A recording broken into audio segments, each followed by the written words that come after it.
Video में आगे बढ़ने से पहले मेरी आपसे एक छोटी सी रिक्वेस्ट है, निवेदन है, अपील है कि अगर अभी तक आपने चैनल सब्सक्राइब नहीं किया है तो सब्सक्राइब करके हमारे मनोबल में वृद्धि करें और साथ ही बेल आइकन भी प्रेस करके ऑल पे सेट करें ताकि आपको आगे आने वाले नोटिफिकेशंस भी तुरंत मिलती रहें। वरुणा नदी और अस्सी नदी के बीच बसे होने के कारण से बाबा विश्वनाथ की नगरी को वाराणसी कहा जाता है, लेकिन यह नदी समय के साथ लुप्त होने लगी थी।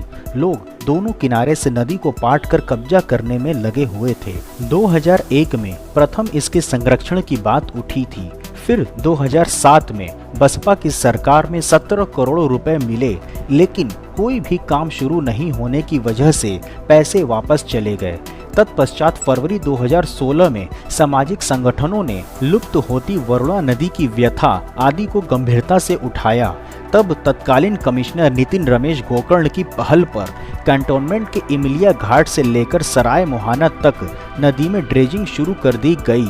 इसके बाद सिंचाई विभाग ने योजना का डीपीआर बनाया। उसी के अनुसार तत्कालीन समाजवादी पार्टी की सरकार ने 210 करोड़ रुपए धनराशि आवंटित कर इस योजना को ड्रीम प्रोजेक्ट के रूप में लिया और कार्यदायी संस्था यूपीपीसीएल यानी कि Uttar Pradesh project corporation limited को कॉरिडोर निर्माण की जिम्मेदारी सौंपी, जिसको कि पूरा करने के लिए दिसंबर 2016 का समय दिया गया था। लेकिन आधा काम भी पूरा नहीं हो सका और मात्र कचहरी स्थित शास्त्री घाट पर मॉडल कॉरिडोर का विधानसभा चुनाव पूर्व आनन फानन में 2017 में ही लोकार्पण कर दिया गया। इसके बाद सपा की सरकार चली गई और योजना कछुआ की चाल से चलते हुए आज भी अधूरा है। भीमनगर के पास से आदिकेशव घाट तक करीब 12 किलोमीटर तक वरुणा के दोनों किनारों पर पाथवे, रेलिंग और 5 घाट बनने थे। पिछली सरकार ने लखनऊ में गोमती रिवर फ्रंट की तर्ज पर वरुणा को संवारने के उद्देश्य से मार्च 2016 में कॉरिडोर की शिलान्यास किया था। परियोजना को दिसंबर 2016 तक पूरा हो जाने का लक्ष्य निर्धारित किया गया था, लेकिन काम जुलाई में शुरू हुआ। बारिश के चलते सितंबर तक काम रुक गया। तब शासन ने समय सीमा बढ़ाकर फरवरी 2017 कर दिया था। कॉरिडोर की डेडलाइन बढ़ने का जो सिलसिला उस समय शुरू हुआ वह आज भी जारी है और पिछले 4 साल बीत जाने के बाद भी यह प्रोजेक्ट पूर्ण न हो सका और अभी तक कॉरिडोर का आधा यानी कि भीमनगर से शैलपुत्री स्थित वात्सल्य पुल तक का ही निर्माण हो सका है, जो कि करीब 6.5 किलोमीटर का है, जिस पर कि आज हम बाइक राइड के माध्यम से आपको ग्राउंड रियलिटी दिखा रहे हैं। बता दें कि वरुणा नदी के चैनलाइजेशन योजना के अंतर्गत 210 करोड़ रुपए की लागत से बनने वाले वरुणा नदी के दोनों तटों के कॉरिडोर मार्ग पर 50 मीटर की हरित पट्टी प्रस्तावित है। इस हरित पट्टी में फूड प्लाजा, पिकनिक स्पॉट, शौचालय, park, light and sound system, railing, पौधारोपण, बैठने के लिए कुर्सियां आदि भी प्रस्तावित किए गए हैं। लेकिन पहले चरण के दौरान सिर्फ कॉरिडोर निर्माण ही हो पाया है और वो भी अधूरा, क्योंकि वात्सल्य पुल के बाद नदी को क्रॉस कर रहे रेलवे पुल के नीचे से कॉरिडोर को गुजरना है। इसके लिए रेल प्रशासन से अनुमति लेनी थी। यह रेलवे पुल सिर्फ कॉरिडोर निर्माण पर ही ब्रेक नहीं लगाए हुए था, बल्कि वरुणा में मिलने वाले 14 बड़े और सैकड़ों छोटे नालों को बंद करने के डायवर्जन पाइपलाइन को भी रोक रखा था। बने प्रस्ताव के मुताबिक ट्रांस वरुणा यानी कि वरुणा पार्क की ओर से नदी में मिलने वाले नाले को गोइठा में स्थापित 120 MLD की STP से जोड़ना है, तो वहीं सिस वरुणा यानी कि पुराने शहर के हिस्से की ओर से नदी में मिलने वाले नालों को कोनिया होते हुए दीनापुर में स्थापित 140 MLD क्षमता की STP से जोड़ना है। दीनापुर STP तक जाने वाली फीडर मेन पाइपलाइन के लिए रेलवे से अनुमति लेनी थी और जिसके लिए रेलवे से NOC लेना था, साथ ही धनराशि भी देनी थी। 2.5 करोड़ रुपए रेलवे को दिए जाने के साथ ही रेलवे ने NOC भी दे दी है दिसंबर 2019 में, यानी कि पिछले साल ही। और अब रेलवे प्रशासन ने NOC देते हुए ग्रीन सिग्नल दे दिया है, तो वरुणा कॉरिडोर को गंगा किनारे सराय मोहना तक ले जाने का रास्ता भी साफ हो गया है।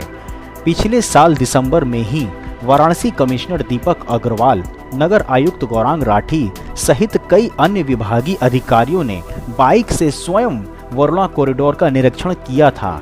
तत्पश्चात नियोजित हुआ था कि वरुणा नदी को संरक्षित एवं पर्यटकों को ध्यान में रखकर बनाए जा रहे वरुणा कॉरिडोर का प्रयोग शहर वासियों को जाम से निजात दिलाने के लिए भी किया जाएगा, जिसके के लिए वरुणा नदी के दोनों तरफ बने पाथवे को ई रिक्शा एवं दोपहिया वाहनों के प्रयोग के लिए भी दुरुस्त किया जाएगा। साथ ही 3 स्थानों पर रैंप भी बनाया जाएगा। गौरतलब है कि कुछ लोगों ने वरुणा नदी के अलावा आसपास की बंजर जमीन पर भी अवैध तरीके से कब्जा कर रखा है और तथ्यों को छिपाकर अपना नाम भी अभिलेखों पर चढ़वा लिया है। वरुणा कॉरिडोर के दोनों ओर वीडियो ने 762 अतिक्रमण चिन्हित किए हैं।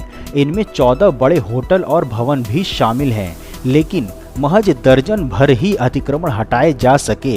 दिसंबर 2017 में तत्कालीन वीडियो उपाध्यक्ष ने होटलों के ऊपर सख्ती शुरू की तो उनका तबादला हो गया।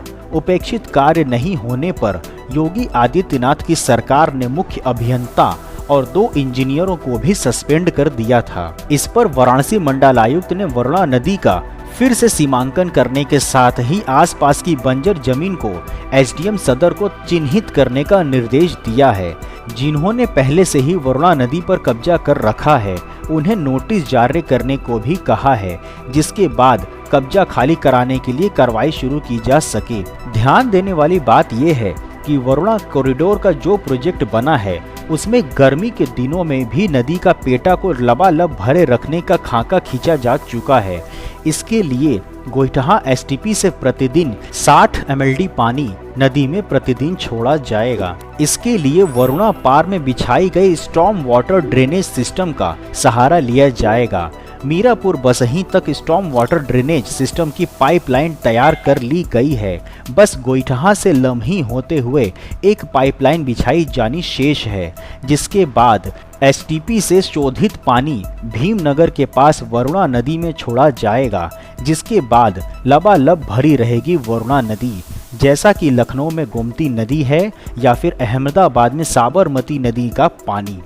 ध्यान देने वाली बात यह भी है कि कैंटोनमेंट के भीमनगर से गंगा किनारे आदि केशव घाट तक बनने वाला कॉरिडोर जो वरुणा का प्रस्तावित है, वह गंगा रिवर फ्रंट से जुड़ेगा।